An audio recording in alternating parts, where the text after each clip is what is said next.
of the Year, Episode 1, Chapter 11. Chet read and reread the contract. After a long spell of silence, he cleared his throat and returned the paper to his packet.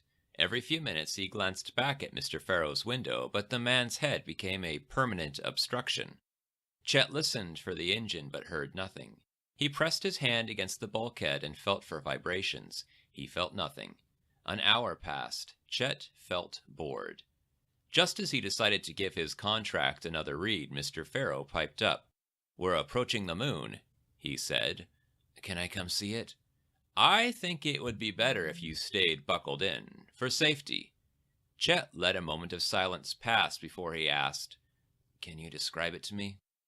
"It's large and round, and other than that I'd say it looks like the moon, but there's more detail."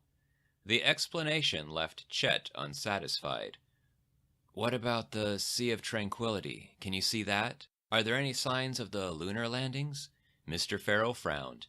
"I don't have time for these sorts of questions." Chet closed his eyes and imagined the long, dark sea of dust and rock. He imagined that he could see the Ranger 8 crash site and footprints from the Apollo 11 mission. He wished he could send a snapshot to his grandpa. "Still doesn't prove anything," his grandpa would respond. The weight in Chet's gut seemed to shift. "And the transport is coming into view." Chet's heart ached to see it. Another minute passed before Mr. Pharaoh added, "You should probably come and take a quick look. It would be good if you had some sense of where you're going to be spending the next 3 to 4 years. "Really?" Chet asked. "Hurry, we'll be landing soon." Chet rushed to the window. The shuttle had already started to pass beneath the transport.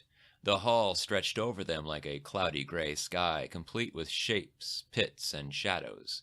Instead of puffs and plumes, the expanse consisted of angles, planes, and dark openings.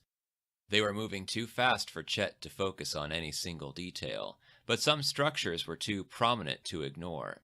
Of these, the messy grid of interconnected pipes seemed the most curious. The shuttle slowed as it drifted closer to the transport hull. For a moment, Chet felt too light for his feet. He grabbed the back of Mr. Pharaoh's chair, but the sensation passed.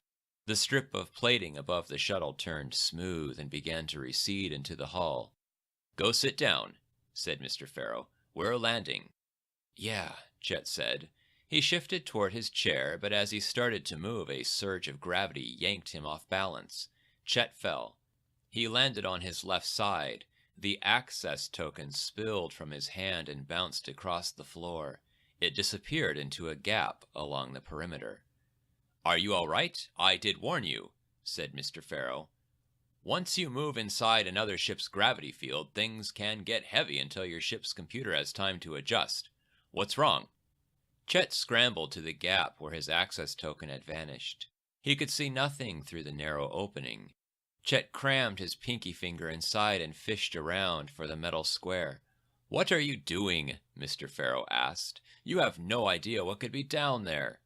"My access token fell," Chet admitted. "It was an accident." "Well, I'm glad it wasn't on purpose. Can you reach it?" Chet couldn't. He shook his head.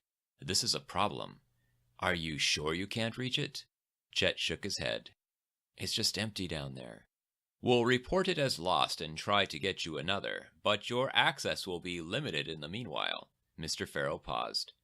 "Greatly limited." "Will I be able to board without it?" Chet asked. His voice trembled.